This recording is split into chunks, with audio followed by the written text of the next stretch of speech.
The mathematics wanted to flow in a certain direction, but your framework was trying to channel it differently.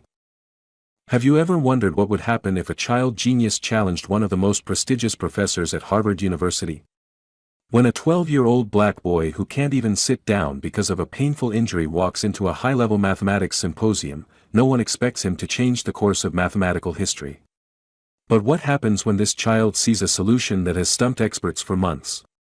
Why does he stand at the back of every classroom, and what secret pain is he hiding? Witness the extraordinary moment when Elijah Washington raises his hand in a room full of mathematical elites, and prepare to have your heart broken and uplifted in equal measure. Dear viewer, if you are watching my story for the first time, I humbly request you write the location from where you are watching right now, subscribe this channel and press the bell icon now not to miss the notifications of my daily published news stories. Thank you, and let's dive into the full story. Elijah Washington winced as he shifted his weight from one foot to the other. The 12-year-old boy had been standing for nearly an hour at the back of his math classroom, his notebook balanced carefully against the wall. His classmates occasionally shot curious glances his way, but most had grown accustomed to his peculiar habit of never sitting down during lessons. "Elijah, there's an empty seat right there," Mrs. Patterson said, gesturing toward a desk in the front row. Her voice was kind but tinged with exasperation. It was the third time this week she tried to coax him into sitting down. "I'm okay standing, ma'am," Elijah replied softly, his eyes fixed on the complex equations she'd written on the board. "I can see better from here." What he didn't say, what he couldn't bring himself to explain again, was that sitting caused him excruciating pain. The injury from last year, when Ms. Harrington had struck him repeatedly with a ruler across his lower back for daring to correct her mathematical error in front of the class, had never properly healed. The doctor had explained something about deep tissue bruising and possible nerve damage, but all Elijah understood was that classroom chairs had become instruments of torture. At home that evening, Elijah sat on the special cushion his grandmother had sewn for him, filled with memory foam she'd sacrificed her own pillow to provide. "How was school today, my little genius?" Grandma Louisa asked, setting a plate of dinner before him. "Same as always," Elijah replied, diving into the numbers of his homework rather than elaborating. The advanced calculus problems from the high school textbook that Dr. Chen had given him were far more interesting than dwelling on his daily discomfort. Grandma Louisa watched him with a mixture of pride and sorrow. After Elijah's parents died in a car accident 3 years ago, she'd taken on raising her grandson with all the love and determination her aging body could muster.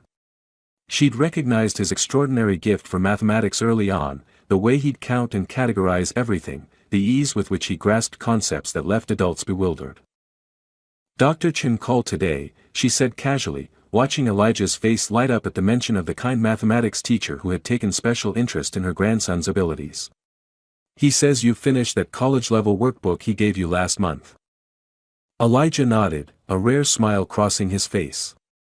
"It wasn't that hard once I understood the foundational principles." Grandma Louisa chuckled. "You know, when I was your age, I was still struggling with my times tables." Later that night, as Elijah lay on his stomach, the only comfortable sleeping position since the incident, he heard his grandmother on the phone in the kitchen. "Yes, it's still bothering him. No, he won't tell the new teachers why he stands. The shame of it, Mr. Chen, it cuts deeper than the physical pain. That woman had no right to put her hands on my boy, genius or not." Elijah pulled his pillow over his head, not wanting to hear more. The equations in his mind were safer, more predictable. Numbers didn't hurt you for being right when they were wrong. Numbers didn't punish you for seeing patterns they couldn't see. In the world of mathematics, Elijah had found the one place where his brilliance was an unequivocal asset rather than something that made others uncomfortable. As he drifted off to sleep, complex topological equations danced behind his eyelids, offering refuge from a world that too often punished difference and excellence in the same cruel stroke. Dr. Marcus Chen stood before the faculty committee with uncharacteristic nervousness. The 50-something mathematics professor adjusted his glasses and cleared his throat before speaking. "I understand bringing a child to the Whitfield Symposium is unprecedented," he said, "but I assure you, Elijah Washington is equally unprecedented. His solutions to the Hamilton-Jacobi equations alone would qualify as graduate-level work. Professor Diana Winters, head of the mathematics department at Easton High where Dr. Chen taught advanced courses, looked skeptical. "Marcus, we all appreciate your community outreach efforts, but Harvard University isn't a field trip destination." "This isn't about community outreach," Dr. Chen replied firmly. "This is about mathematics. Elijah solved problems in minutes that took me hours to work through. His intuitive understanding of topological persistence is something I've never encountered in 30 years of teaching." After much debate, the committee reluctantly agreed. Dr. Chen immediately drove to the modest apartment complex where Elijah lived with his grandmother. "Harvard University?" Grandma Louisa repeated, eyes wide with disbelief. "My Elijah?" The symposium features Professor Richard Whitfield himself presenting his work on topological data analysis, Dr. Chen explained excitedly. "It's exactly the field Elijah has shown such aptitude for." Elijah, who had been quietly listening from the doorway, stepped forward. Will I have to sit for a long time?" he asked, his brilliant mind immediately calculating the practical concerns. Dr. Chen's expression softened.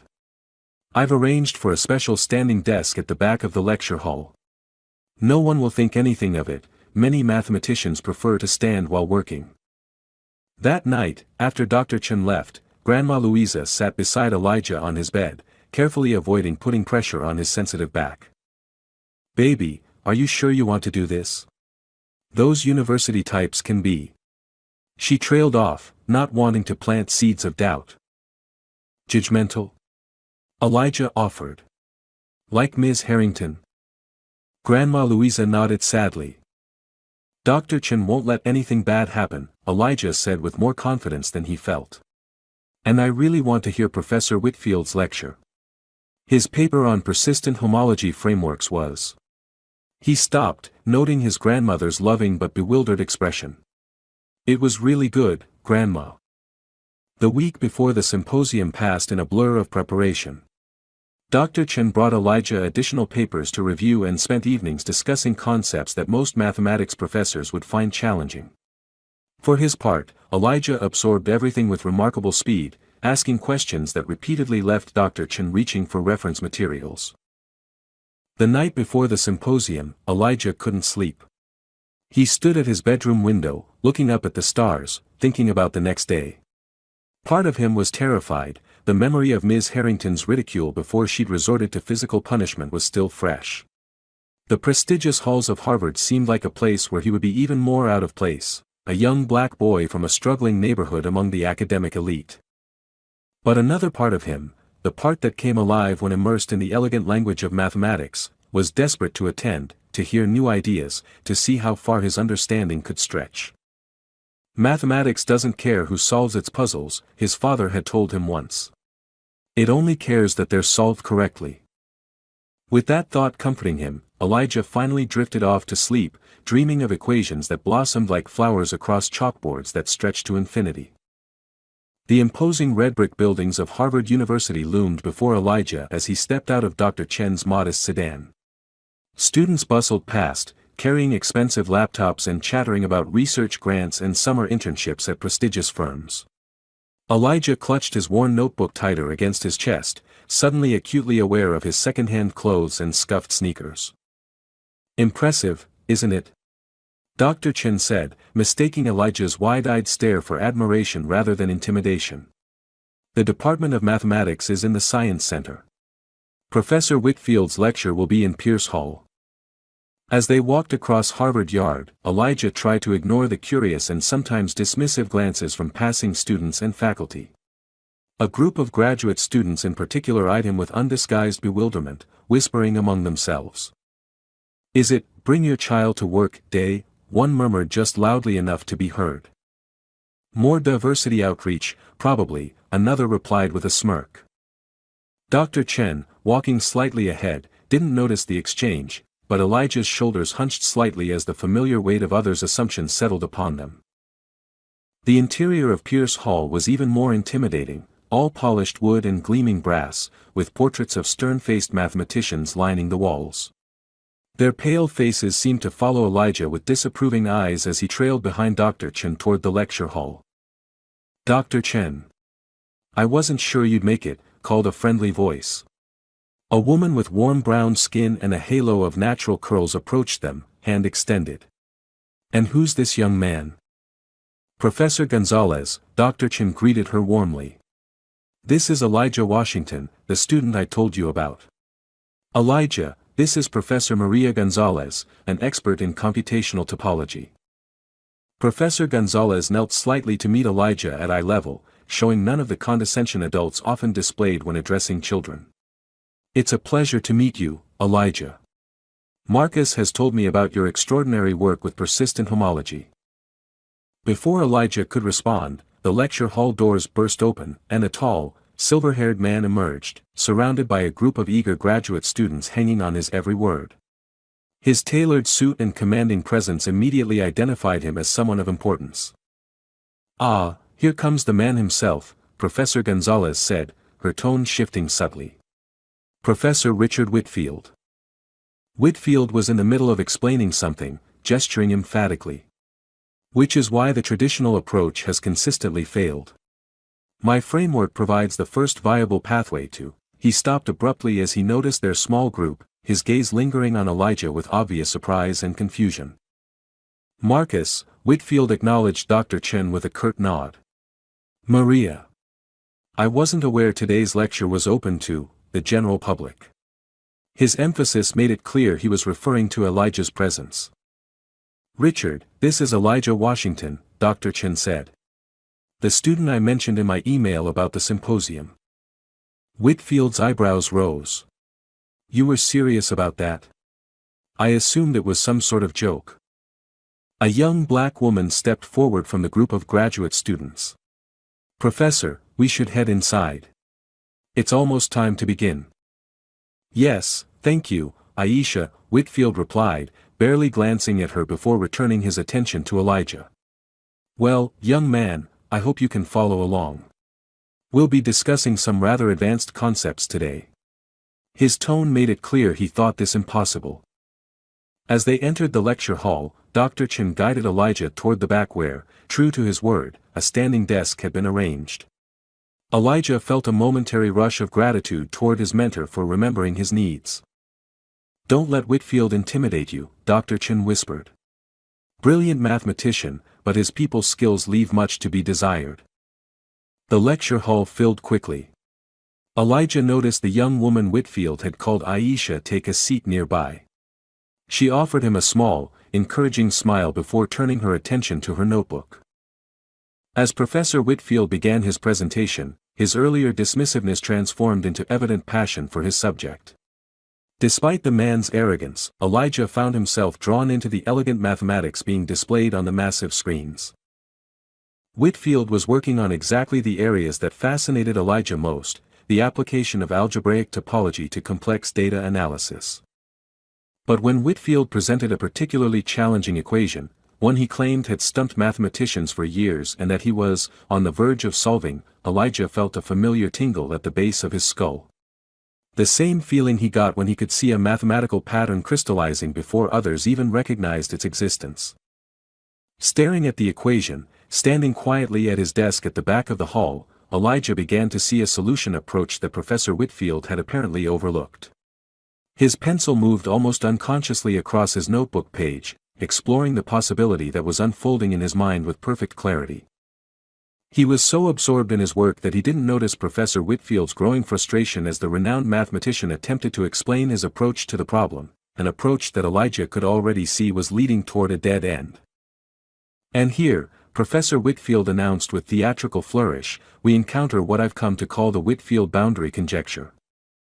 The equation sprawled across 3 screens, a monstrous configuration of symbols that caused several graduate students to shift uncomfortably in their seats.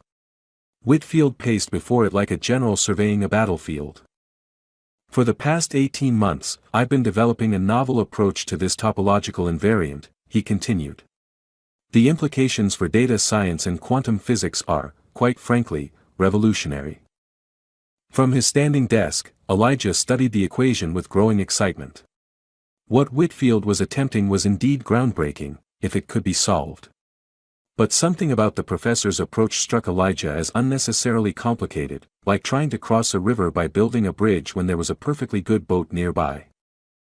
The difficulty, Whitfield explained, lies in reconciling these persistent homology groups with the underlying manifold structure when dimensions exceed 4. He gestured to a particularly dense cluster of notation. My team and I have made significant progress, but certain pathological cases remain resistant to our analysis. Aisha Johnson, the graduate student who had smiled at Elijah earlier, raised her hand. Professor, have you considered applying the recent results from Wang's paper on stratified spaces? It might provide an alternative framework for. I'm well acquainted with Wang's work, Ms. Johnson, Whitfield interrupted, his tone dismissive. It's an interesting approach for simpler cases, but utterly inadequate for the complexity we're addressing here. Aisha's expression remained professional, but Elijah noticed her jaw tighten slightly as she made a note in her book. Whitfield continued for another 20 minutes, growing increasingly animated as he detailed his approach. Occasionally, he would pose questions to the audience, but his reactions to their responses made it clear he viewed them more as opportunities to showcase his own brilliance than genuine inquiries. Meanwhile, Elijah had filled several pages with his own explorations. Dr. Chen, noticing his intense concentration, quietly moved closer to observe his work. As the older mathematician peered over Elijah's shoulder, his eyes widened progressively. Elijah, he whispered, are you seeing what I think you're seeing? Elijah nodded without looking up, his pencil still moving rapidly across the page. The problem isn't with the persistent homology groups themselves, he whispered back. It's with the assumption that the filtration has to follow the conventional progression. If you allow for a non-uniform filtration based on the intrinsic geometry rather than imposed metrics. Dr. Chen's sharp intake of breath caused a few nearby attendees to glance their way. Whitfield, noticing the disturbance, paused mid-sentence. Is there something you'd like to share with the group, Dr. Chen? He asked, irritation evident in his voice. No, please continue, Richard, Dr. Chen replied smoothly. We're just following along with great interest. Whitfield narrowed his eyes but resumed his lecture. As he approached what he described as the current frontier of our understanding, he invited several of his graduate students to present their attempts at advancing the solution. One by one, they approached the podium, explaining increasingly complex approaches that ultimately led to the same mathematical dead ends. After the third such presentation, Whitfield sighed dramatically. And this, ladies and gentlemen, is where we stand. The complete solution remains elusive, though I expect a breakthrough within the next few months. During the short break that followed, Elijah continued working, barely aware of the people filing past him toward the refreshment table. His mind was entirely consumed by the mathematical puzzle, which had clarified itself in his understanding to reveal a surprisingly elegant solution path. You've been working on that non-stop, came a voice beside him. It was Aisha Johnson. Most kids your age would be playing on their phone by now. Elijah looked up, momentarily disoriented as he transitioned from the abstract world of mathematics back to the lecture hall. It's more interesting than any game, he said simply. Aisha smiled. I felt the same way at your age. That's why I'm here now. She glanced down at his notebook, curious. What are you working on so intensely? Before Elijah could decide how much to share, Dr. Chen returned with a cup of water for him. Staying hydrated helps mathematical thinking, he said with a wink, positioning himself subtly between Elijah's work and Aisha's view. Aisha raised an eyebrow but didn't press further. Well, good luck with your work, she said to Elijah. Maybe I'll see you at a conference presenting your own research someday. As she walked away, Dr. Chen leaned closer to Elijah. How much further have you gotten? He asked quietly. I think I've solved it, Elijah replied, equally quiet. But there's a part one need to verify.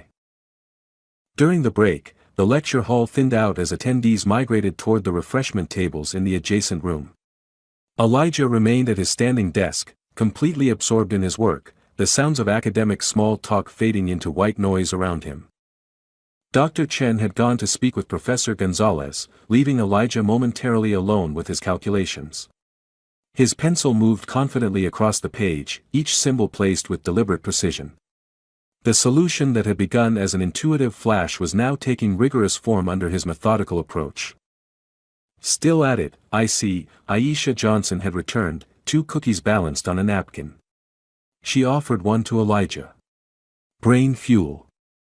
Elijah accepted it with a small smile of thanks, continuing to work as he nibbled on the cookie.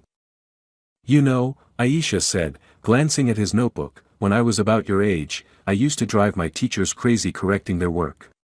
She laughed softly. Didn't make me very popular. Elijah's pencil paused momentarily. Did they ever? He began, then stopped himself. Did they ever what? Aisha prompted gently. Elijah shook his head and returned to his work. Nothing. Aisha studied him for a moment, then her eyes widened slightly as she caught a glimpse of his calculations. Wait, are you working on Whitfield's boundary problem? She leaned closer. That's not the approach he was describing. It's simpler this way, Elijah said quietly, instinctively shifting his notebook to shield it from view, a habit developed from years of classmates attempting to copy his work. Before Aisha could respond, a commotion near the lecture hall entrance drew their attention. Professor Whitfield had returned, surrounded by several senior faculty members. His voice carried across the room, loud and irritated. Completely stalled our progress for weeks. If Bradford's team had shared their data sets as agreed, we'd have verified the solution by now. As the group moved toward the podium, Whitfield's frustration was evident in every gesture. The break was ending, and attendees began filtering back into their seats. Dr. Chen returned to Elijah's side. How's it coming along? He asked quietly. I've verified it, Elijah replied. The solution works across all the test cases. Dr. Chen's eyes widened. You're certain? Elijah nodded, an unusual confidence in his expression. The second half of the lecture began with Whitfield introducing what he called pathological edge cases that had resisted his team's analysis. With each example, Elijah checked his approach against the new constraints, finding that his solution accommodated them all. The fundamental challenge, Whitfield was saying, his earlier confidence now tinged with audible frustration, lies in reconciling the local and global topological properties within a unified framework. From her seat near Elijah, Aisha watched the young boy working steadily, his expression one of deep concentration rather than the confusion displayed on many graduate students' faces. Her curiosity piqued, she wrote a note on her pad and subtly passed it to him. Have you found something? Elijah read the note, hesitated, then wrote back, yes, but... He didn't complete the thought. Aisha understood immediately. She'd been in similar situations herself, having insights but hesitating to share them in environments where she already felt like an outsider. She wrote again, sometimes the youngest voices have the clearest perspective. Meanwhile, Whitfield's frustration was mounting as he worked through a particularly troublesome example, his elegant framework beginning to buckle under the strain of contradictory constraints. As you can see, he said, his voice tight, traditional approaches fail here. My framework provides the closest approximation, but even it requires additional refinement to fully resolve this case. Elijah looked down at his completed solution, then at Whitfield's struggling demonstration, then back at his notebook. The simple elegance of what he discovered contrasted sharply with the increasingly complicated patches Whitfield was applying to save his approach. Dr. Chen leaned close to Elijah's ear. It's your choice, he whispered. No one would blame you for staying quiet. Elijah thought of all the times he'd stayed quiet before, in Ms. Harrington's class until the day he couldn't bear to see her teach the wrong method anymore, in subsequent classes where he'd learned that correcting teachers rarely ended well for him. As Whitfield opened the floor for questions, several hands went up, but the professor called primarily on senior faculty or his own graduate students, bypassing others including Aisha. Elijah's heart pounded in his chest as he considered what to do. The simple, beautiful solution in his notebook seemed to pulse with its own life, demanding to be shared. Yet years of painful experience held him back.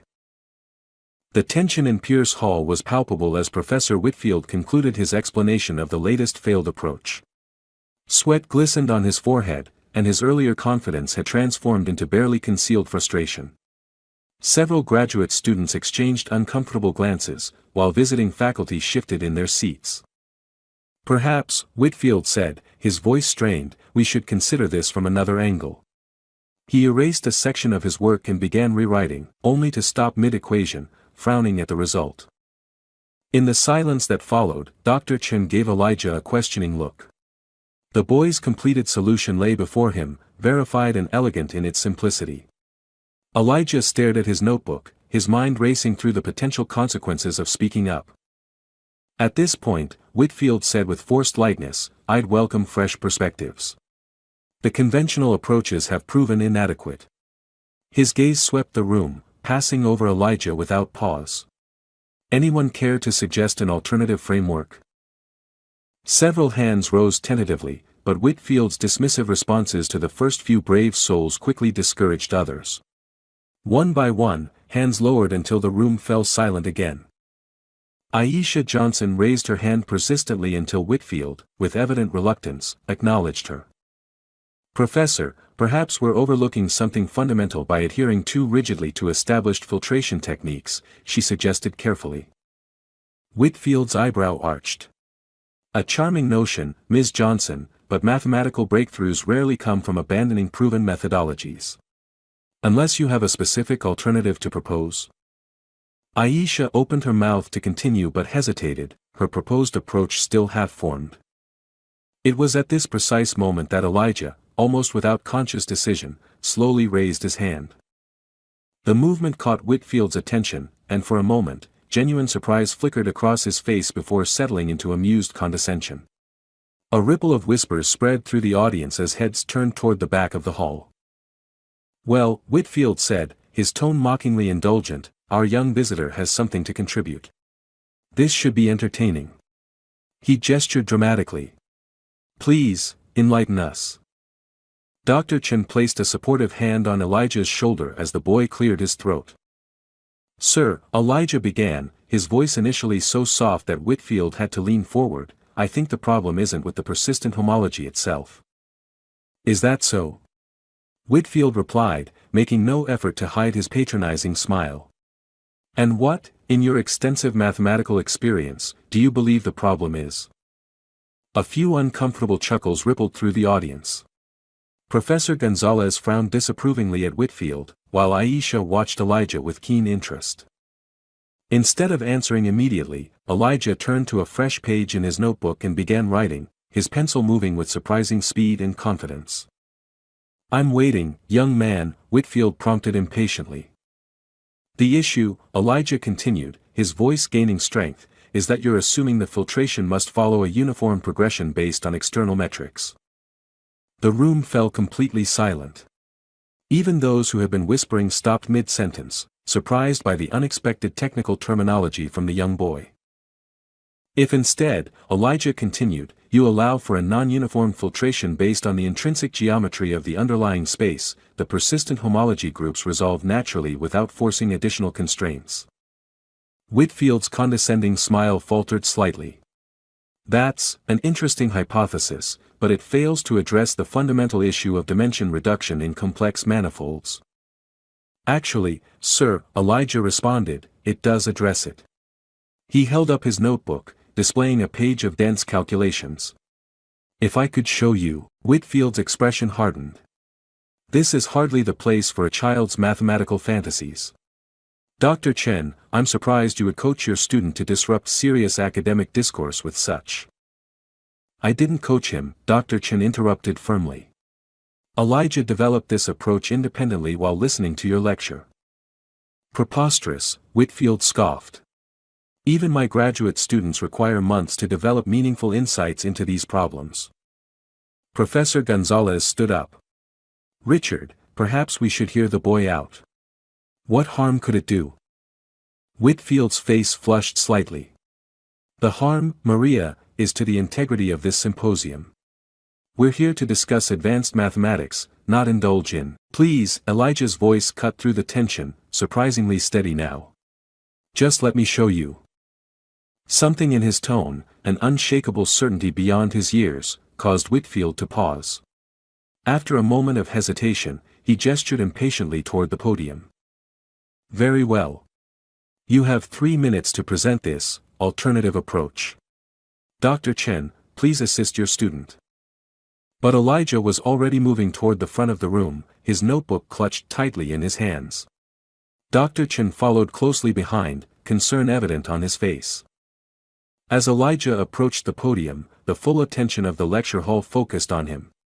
Some faces showed amusement, others curiosity, and a few, including Aisha and Professor Gonzalez, displayed genuine interest. The podium was too high for Elijah to use comfortably, so he simply stood before it. Dr. Chen offered to hold his notebook up, but Elijah shook his head slightly.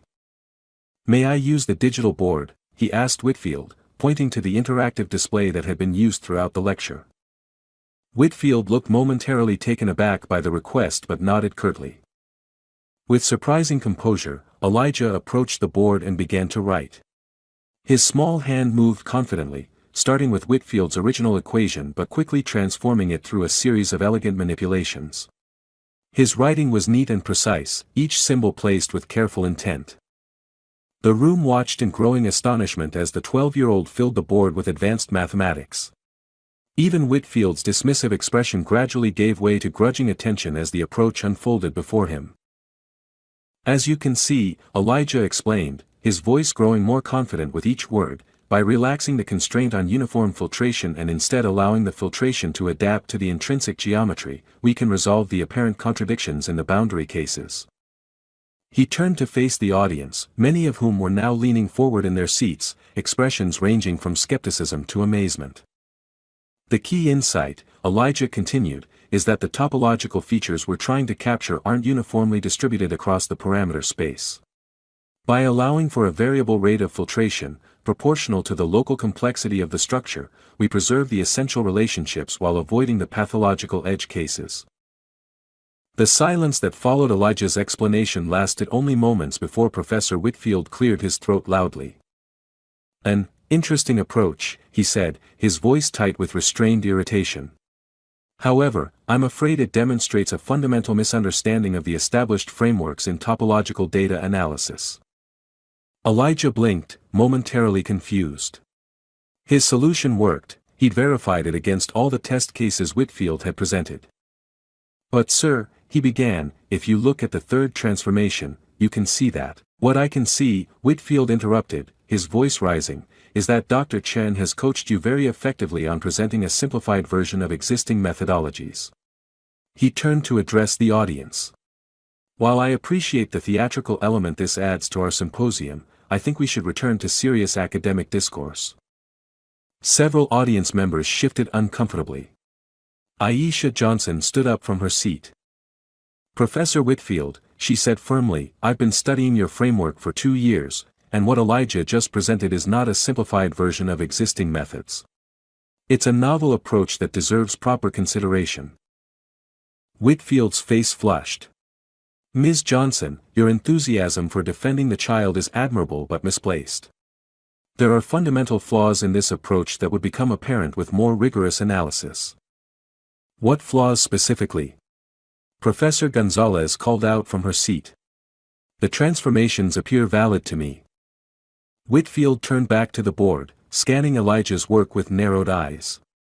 For starters, this variable filtration rate introduces computational complexities that would render practical applications impossible. Elijah, still standing by the board, shook his head. No, sir, it actually reduces computational complexity by eliminating the need for the additional constraints in your approach. The adaptive filtration naturally accommodates the varying density of topological features. Murmurs spread through the audience as several mathematicians began examining the work more closely, some taking photographs with their phones. Whitfield's expression darkened further. This is absurd. I've been working on this problem for 18 months with a team of qualified mathematicians. The notion that a child could waltz in and solve it in an afternoon is not just implausible, it's offensive. Dr. Chen stepped forward. Richard, mathematics doesn't care about credentials or age. It only cares about correct proofs. And Elijah's approach appears to be correct. Appears to be, Whitfield seized on the words. Exactly. A superficial resemblance to correctness is not the same as a rigorous proof. He turned to Elijah. Young man, can you provide the complete proof for global convergence of your approach across all possible manifold types? Elijah hesitated. I would need to write out the full derivation, but the core principles. As I suspected, Whitfield interrupted triumphantly. A clever heuristic, perhaps, but not a mathematically sound solution. Aisha had moved closer to the board and was studying Elijah's work intently. Actually, she said, loud enough for everyone to hear, I believe the convergence follows directly from his third transformation. She quickly wrote additional equations extending Elijah's work. The proof structure would be analogous to Chen's theorem on persistent homology convergence, but with the modified filtration rate. Whitfield's confidence wavered visibly as other mathematicians began nodding in agreement with Aisha's assessment. Even if, and this is a substantial if, the approach has merit, Whitfield said, shifting tactics, it's clearly derivative of established methods. I find it difficult to believe that a child with no formal training in advanced topology could independently develop such an approach. He looked directly at Dr. Chen. Unless, of course, he had significant assistance. The accusation hung in the air. Dr. Chen's expression hardened, but before he could respond, Elijah spoke up. Sir, I just saw it differently, he said simply. When you showed the equation, it reminded me of wave propagation in non-uniform media.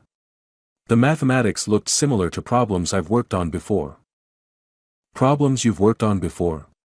Whitfield repeated incredulously. What problems, exactly, would those be?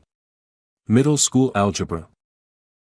Several audience members frowned at Whitfield's increasingly hostile tone.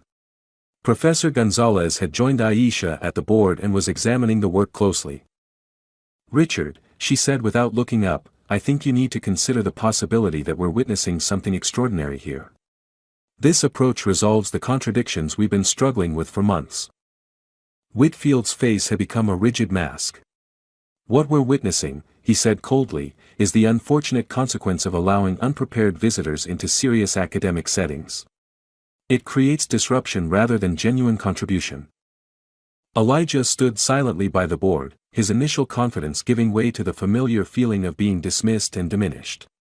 Despite the supportive presence of Dr. Chen, Aisha, and Professor Gonzalez, the weight of Whitfield's rejection pressed heavily on his shoulders.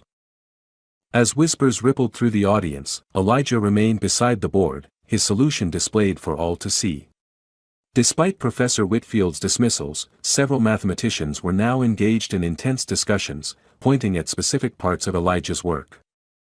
Richard, Professor Gonzalez said firmly, regardless of where this solution came from, it needs to be properly evaluated. The approach is novel and addresses the key issues we've been struggling with. Whitfield's jaw tightened. I'm not opposed to evaluation, Maria. What I object to is turning a serious academic symposium into some sort of inspirational movie moment where a child magically solves what experts cannot. He gestured dismissively toward Elijah. If he wants to submit his work through proper channels, he's welcome to do so like anyone else. Aisha stepped closer to Elijah. Are you okay? She asked quietly, noting his rigid posture and the tension in his face. Elijah nodded slightly, though his hands had begun to tremble. Standing this long without support was aggravating his back injury, sending waves of pain through his lower spine. Still, he refused to show weakness, especially now. Perhaps, Dr. Chen suggested, we could provide Elijah with a chair while we discuss the mathematical merits of his approach. I prefer to stand, Elijah said quickly, too quickly. Whitfield raised an eyebrow. Pride comes before a fall, young man. There's no shame in admitting when you're out of your depth. It's not pride, Dr. Chen interjected, his normally calm voice edged with rare anger. Elijah cannot sit comfortably due to an injury. The statement caused another ripple of whispers. Whitfield frowned, momentarily thrown off his dismissive stance. An injury? Professor Gonzalez asked, concern evident in her voice. Dr. Chen looked at Elijah, silently asking permission. After a moment's hesitation, Elijah gave a small nod. Last year, Dr. Chen explained, his voice controlled but tight with emotion. Elijah corrected a mathematical error made by his elementary school teacher, Ms. Harrington. She responded by striking him repeatedly across his lower back with a wooden ruler, causing nerve damage that makes sitting extremely painful for him. A shocked silence fell over the hall. Aisha's eyes widened, and several audience members gasped audibly. Even Whitfield seemed momentarily speechless. That's why he always stands during lectures, Dr. Chen continued. Not out of disrespect or inability to focus, but because sitting causes him physical pain. Pain he endured for having the courage to speak up when he saw something incorrect. Elijah stared at the floor, uncomfortable with the attention shifting from his mathematics to his personal story. This was exactly what he'd wanted to avoid, being seen as an object of pity rather than a mathematician with valid ideas. I have a cushion you could use, a graduate student offered, standing up with a padded laptop case. It might help. My office is just down the hall, Professor Gonzalez added. I have an ergonomic stool that might be more comfortable. Elijah shook his head. Thank you, but I'm fine standing. Can we please go back to discussing the solution? His quiet determination shifted the atmosphere in the room. Even those who had been skeptical of his mathematical abilities were now watching with newfound respect. Whitfield cleared his throat, visibly uncomfortable with this unexpected development. While that story is regrettable, he said, choosing his words carefully, it doesn't change the mathematical evaluation at hand. You're right, Elijah replied, straightening despite his pain. It doesn't change the mathematics. My solution works regardless of who I am or why I'm standing. The simple dignity in his response seemed to affect even Whitfield, whose expression softened slightly. Very well, the professor said after a moment. Let's examine your approach more systematically. He turned to the board and pointed to a specific transformation. This step, moving from a uniform to an adaptive filtration, requires justification. How do you determine the optimal local filtration rate? It was a genuine mathematical question, free from the earlier condescension. Elijah recognized it as such and responded in kind. The optimal rate, he explained, turning to the board and adding another equation, is determined by the local curvature of the data manifold, which can be estimated using this differential operator. His hand moved confidently as he wrote out the formula.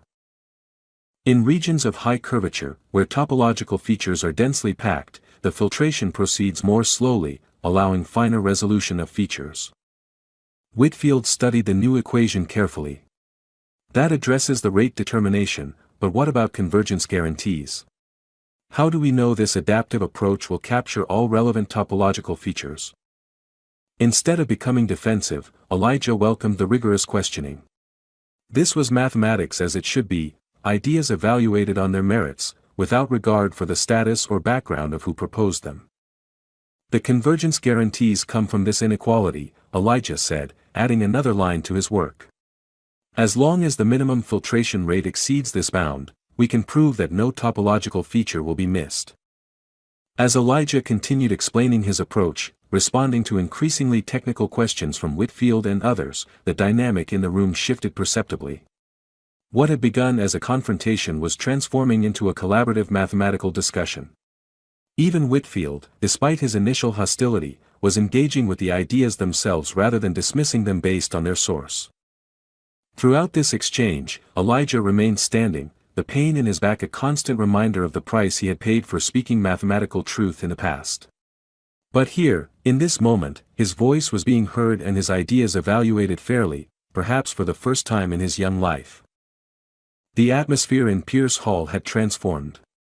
What began as a standard academic lecture had evolved into something extraordinary, a collaborative exploration centered around the insights of a 12-year-old boy who refused to sit down, both literally and figuratively. Professor Whitfield, despite his initial dismissiveness, was now fully engaged with Elijah's approach, his professional curiosity gradually overcoming his pride. He pointed to a specific equation on the board. This adaptive filtration rate, he said, his tone now that of a colleague rather than an adversary, effectively resolves the boundary inconsistencies my team has been struggling with for months. He shook his head slightly, as if still trying to reconcile this reality with his preconceptions. But the computational complexity is actually reduced. Elijah completed the thought, adding another line of calculations to the board. Because we no longer need the compensatory constraints in the original approach, the overall algorithm becomes more efficient, not less. Aisha, who had been running simulations on her laptop based on Elijah's approach, looked up with an expression of amazement. "He's right," she announced to the room. "I've implemented a basic version of his method against the test cases from our lab. It not only converges in all instances but does so with approximately 40% fewer computational steps." A murmur of impressed voices rippled through the audience. Several senior mathematicians had moved to the front rows, taking detailed notes as the discussion unfolded. Professor Gonzalez, who had been quietly analyzing the complete approach, spoke up. "The elegance of this solution lies in its fundamental insight, that the mathematical structure itself should dictate the analysis approach, not our predetermined methodologies." She looked at Elijah with undisguised admiration. It's the kind of perspective shift that often eludes those of us who have been in the field for decades.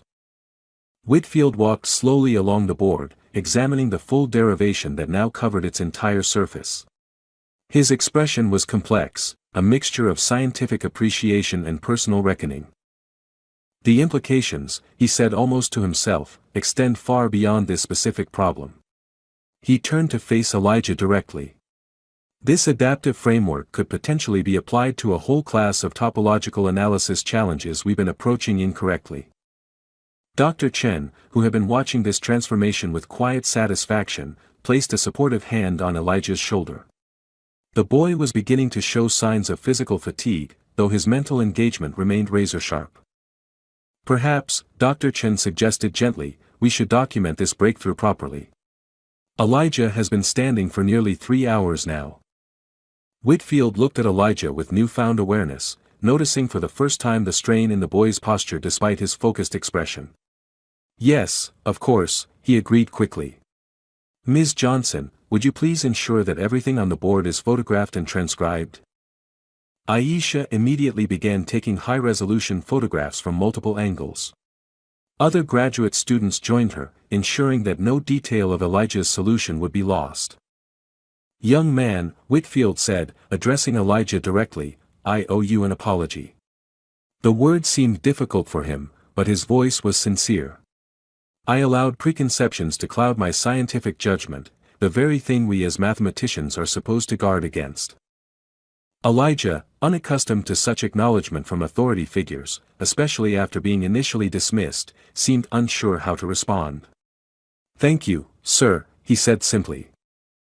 A graduate student who had been verifying parts of the solution on his laptop stood up excitedly. "The adaptive filtration maintains topological consistency even in higher dimensional projections. This is revolutionary." As this proclamation sparked another round of animated discussions among the mathematicians, Elijah finally allowed himself a small smile of satisfaction. The equations on the board, his equations, represented not just a solution to a difficult mathematical problem, but a vindication of his voice and his perspective.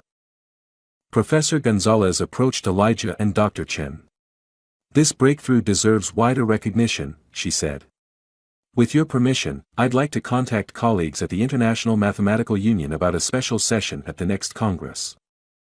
While the adults discussed next steps, Elijah's attention returned to the mathematics itself. He had spotted an additional implication of his approach, one that even the senior mathematicians hadn't yet recognized. Taking up a marker again, he added a final equation to the board, connecting his framework to an apparently unrelated area of geometric analysis. Whitfield noticed the addition and fell suddenly silent, studying it with intense concentration. After a long moment, his eyes widened in genuine astonishment. "This," he began, then stopped, collecting his thoughts. "This suggests a potential unification of persistent homology with Ricci flow analysis." He looked at Elijah with new eyes, not as a child prodigy or curiosity, but as a mathematical mind of rare insight. "Do you realize what you've just implied with this connection?" Elijah nodded, his voice quiet but confident. That topological features and geometric evolution share a fundamental mathematical structure that we've been analyzing separately, but could approach unified. The simplicity and profundity of the statement silenced the room. In that moment, everyone present, from first-year graduate students to renowned professors, recognized they were witnessing not just an impressive performance by a gifted child, but a genuine mathematical breakthrough that would likely appear in textbooks for generations to come. And at the center of it all stood Elijah Washington, a 12-year-old boy who couldn't sit down because an elementary school teacher had punished him for being right when she was wrong, a boy whose perspective had remained undiminished despite the world's persistent attempts to diminish it. The symposium had officially ended 30 minutes ago, yet nobody had left Pierce Hall. Small clusters of mathematicians gathered around laptops and tablets, testing Elijah's approach against various data sets, their excited exclamations confirming success after success. Others huddled near the board, photographing and discussing the implications of what many were already calling the Washington framework. Professor Whitfield stood slightly apart, watching this activity with a complex expression. The afternoon had forced a profound reckoning, not just with his mathematical assumptions, but with deeper biases he had never fully acknowledged to himself. His framework, the culmination of 18 months of work and the centerpiece of his professional identity, had been elegantly superseded by a child he had initially dismissed without consideration. Across the room, Dr. Chen had finally convinced Elijah to rest, improvising a comfortable arrangement by padding a counter-height lab stool with several cushions borrowed from the faculty lounge. The boy alternated between standing and perching on this makeshift support, clearly exhausted but still engaged with the discussions swirling around him. Whitfield took a deep breath and approached them. "Dr. Chen," he said formally, "I wonder if I might have a private word with Elijah." Dr. Chen looked to Elijah, who nodded his assent. "I'll be just over there with Professor Gonzalez," Dr. Chen said, squeezing Elijah's shoulder reassuringly before stepping away. For a moment, the renowned mathematician and the young boy regarded each other in silence. Then Whitfield pulled up a chair and sat, deliberately positioning himself lower than Elijah on his stool, a subtle but meaningful reversal of their earlier power dynamic. "I've spent my entire career in mathematics," Whitfield began, his voice quieter and more reflective than Elijah had heard it before. 37 years dedicated to pursuing mathematical truth. He paused, seeming to choose his next words carefully. "And yet today, I allowed non-mathematical factors to influence my evaluation of a beautiful solution." Elijah remained silent, unsure where this was heading. "May I ask you something, Elijah?" Whitfield continued. "When you first saw the problem on the board, what did you see that the rest of us missed?" Elijah considered the question seriously. "I didn't think about what everyone else had tried," he said finally. "I just looked at what the mathematics itself was showing me." Whitfield nodded slowly. "Unburdened by established approaches." "I guess so," Elijah agreed. "When you showed the equation, it reminded me of patterns I'd noticed in other problems. The mathematics seemed to want to flow in a certain direction, but your framework was trying to channel it differently." "The mathematics wanted to flow," Whitfield repeated softly, a smile touching his lips. "That's precisely it. The best mathematicians listen to what the mathematics wants, rather than imposing their will upon it." He shook his head ruefully. "Somewhere along the way, I stopped listening as carefully as I once did." Across the room, Aisha approached with a tablet displaying simulation results. "Professor Whitfield, Elijah's approach resolves the quantum data sets as well. The adaptive filtration maintains coherence across dimensional reduction without information loss." Her eyes shone with excitement. "This has implications far beyond topology." "Thank you, Ms. Johnson," Whitfield replied. "Please compile all test results for publication reference." As Aisha departed, he turned back to Elijah. "Your work today will help advance multiple fields of research. That's quite remarkable for an afternoon's contribution." Elijah shifted slightly on his stool, wincing as he adjusted his position. The movement didn't escape Whitfield's notice. "Your injury," he said carefully. "Dr. Chen mentioned it was caused by a teacher?" Elijah nodded, his expression closing slightly. Ms. Harrington didn't like being corrected about the quadratic formula. And the school? Surely they said I should have raised my hand instead of speaking out of turn. Elijah completed the thought. Said I needed to respect authority even when. He trailed off. Even when authority is wrong, Whitfield finished quietly. A moment of understanding passed between them, the older mathematician recognizing in that moment how systems he had comfortably navigated his entire career could brutally punish those who didn't fit predetermined expectations. The silence was broken by Professor Gonzalez approaching with Dr. Chen. Richard, she said, the department chair is on her way over. News of Elijah's breakthrough has reached the dean's office. Whitfield stood, smoothing his jacket with an automatic gesture. Elijah should be the one to present the framework to her, he said decisively. It's his work, not mine. The statement, simple but profound in its implications, caused Dr. Chen to look at Whitfield with new respect. As they waited for the department chair to arrive, Whitfield turned once more to Elijah. Mathematics has always been my refuge, he said reflectively. A place where only the truth of the proof matters, not the person presenting it. He met Elijah's eyes directly. I failed to uphold that principle today, and in doing so, I nearly missed witnessing a beautiful mathematical insight. I won't make that mistake again. Elijah, overwhelmed by the events of the day and the unexpected vulnerability from the formerly intimidating professor, simply nodded.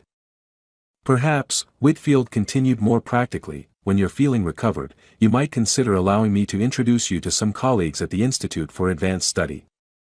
They would be particularly interested in your perspective on several open problems in computational topology. Before Elijah could respond, the department chair arrived, accompanied by several senior faculty members. As introductions were made and the significance of the day's events explained, Elijah found himself at the center of academic attention that, for the first time in his life, recognized his mathematical voice without qualification or condition. Meanwhile, Whitfield stepped back, watching as the young boy explained his framework to the newcomers with growing confidence. In the renowned mathematician's expression was a complex mixture of professional admiration, personal regret, and, perhaps most surprisingly, a sense of liberation.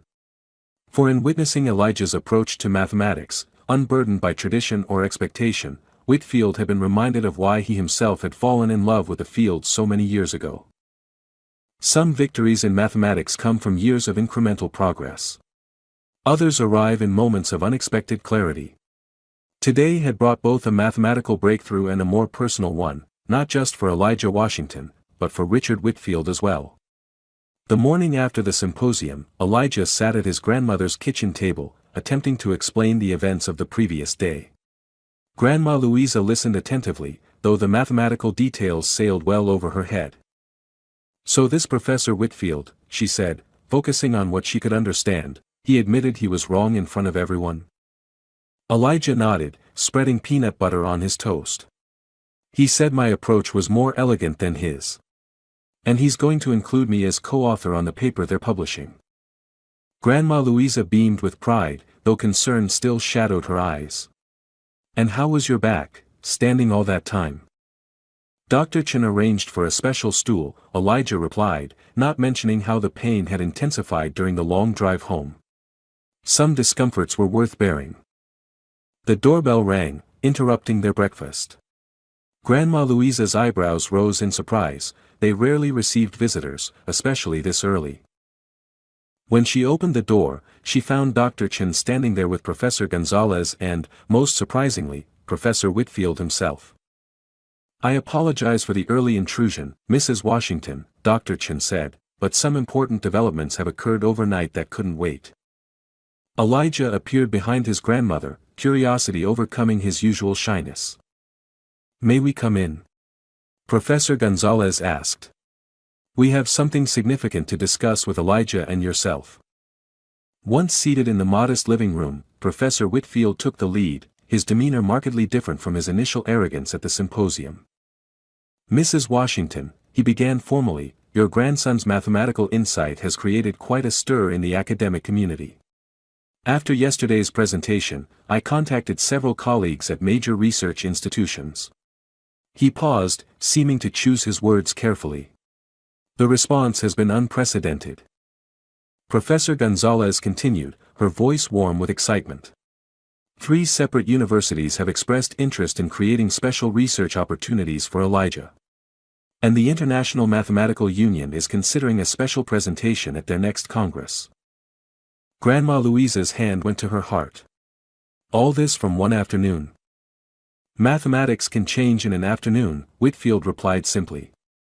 When someone sees what no one else has seen before.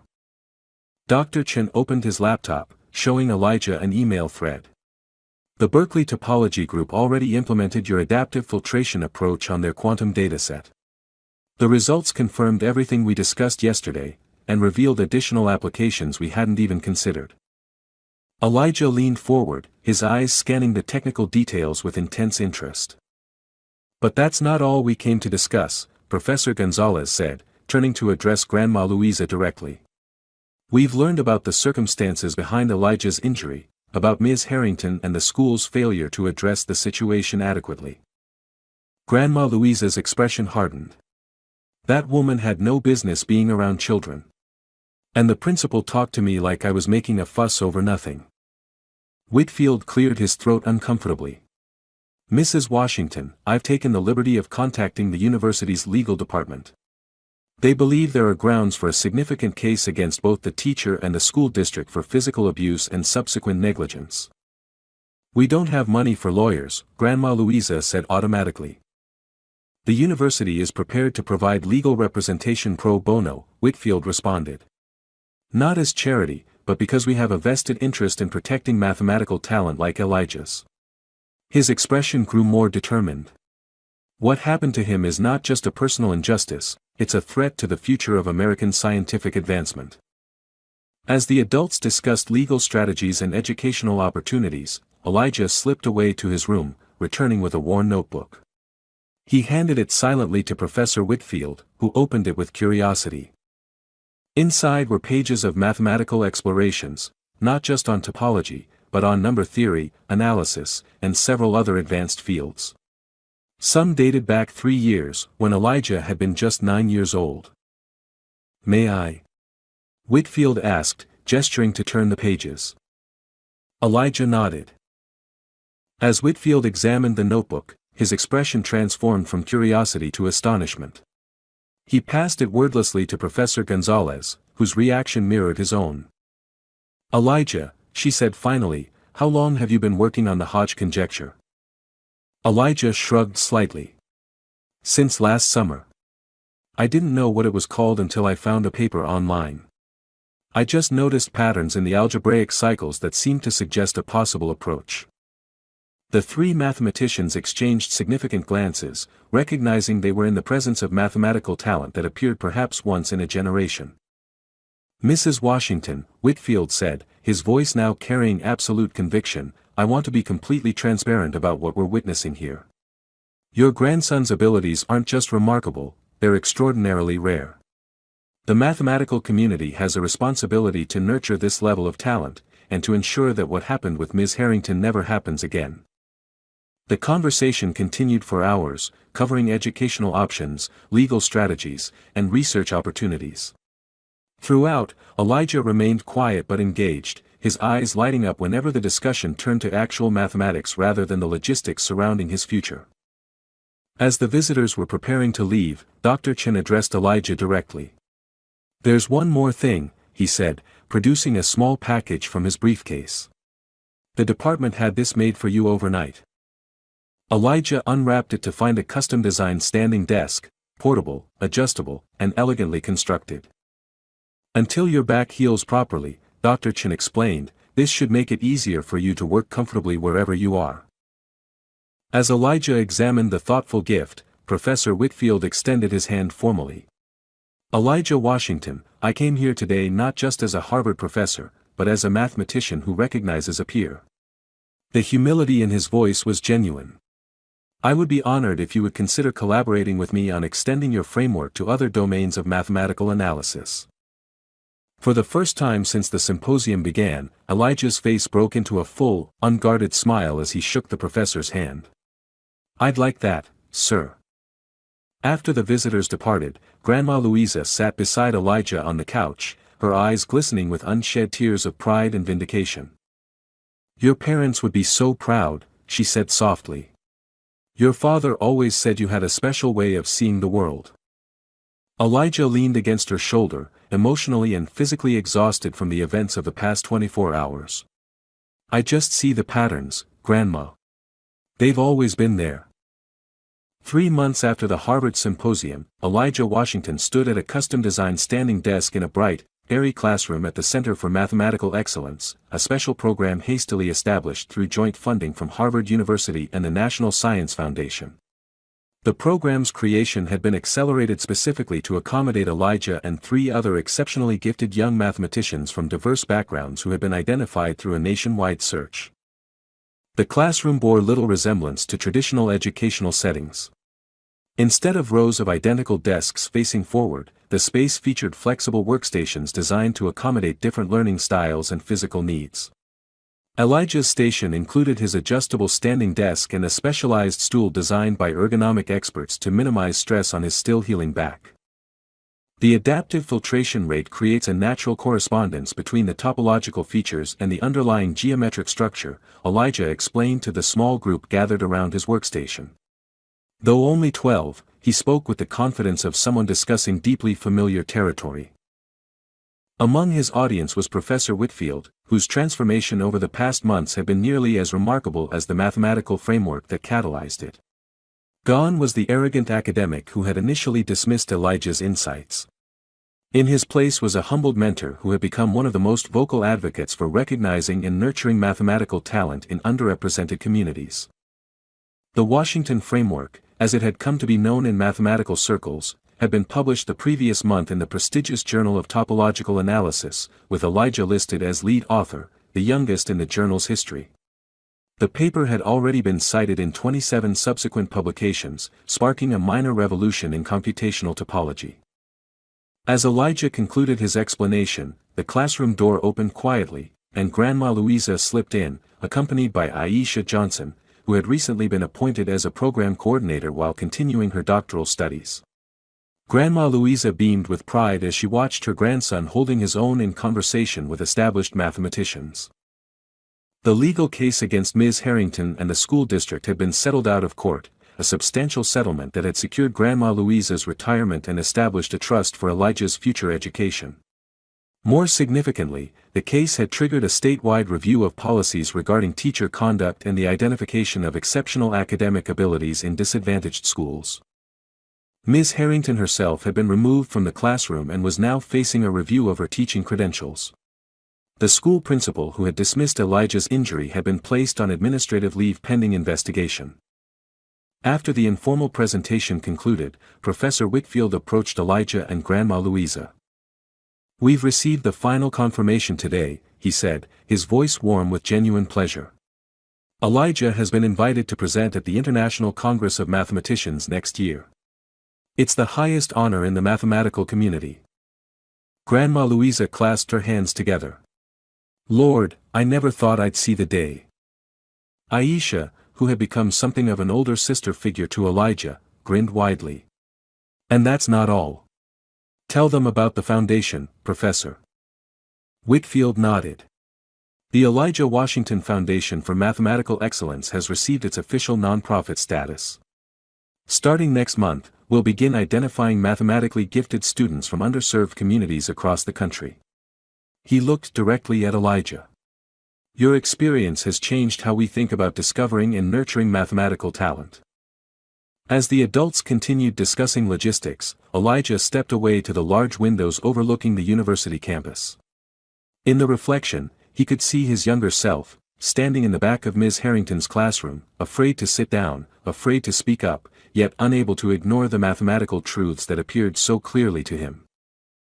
That boy had carried 2 burdens, the physical pain of his injury and the heavier weight of having his voice silenced. Today, one of those burdens was healing, and the other had been lifted entirely. "Elijah?" Dr. Chen's voice drew him back to the present. "There's someone here I'd like you to meet." Turning, Elijah saw Dr. Chen standing with a young girl who couldn't have been more than 10 years old. She clutched a notebook to her chest and regarded Elijah with a mixture of awe and recognition. "This is Zora," Dr. Chen explained. "She'll be joining the program next month. Like you, she sees mathematics in ways her teachers haven't been able to understand." Elijah extended his hand formally, the way Professor Whitfield had done to him 3 months earlier. "It's nice to meet you, Zora." The girl shook his hand solemnly. "I read about your framework," she said. "I have some questions about the non-uniform filtration approach." As Elijah began discussing mathematics with this new young voice, Professor Whitfield watched from across the room, a smile playing at the corners of his mouth. In witnessing the bridge being formed between these two brilliant young minds, both of which might have been lost to mathematics without intervention, he saw the truest validation of the transformation that had begun that day in Pierce Hall. For in mathematics, as in life, the most profound solutions often come not from those who have been taught the most, but from those who see with the freshest eyes, if only they are given the chance to be seen and heard in return. Dear friend, stories like Elijah's remind us that brilliance exists everywhere, but opportunity does not. Too often, exceptional minds are silenced by prejudice, physical punishment, or simple lack of recognition. Every child deserves to be seen, heard, and nurtured, regardless of their background or circumstances. When we fail to protect our most vulnerable minds, we don't just harm them, we deprive humanity of their potential contributions. If this story moved you, please like this video and subscribe to our channel for more content that challenges assumptions and celebrates overlooked brilliance. Together, we can create a world where no genius goes unrecognized and no voice remains unheard.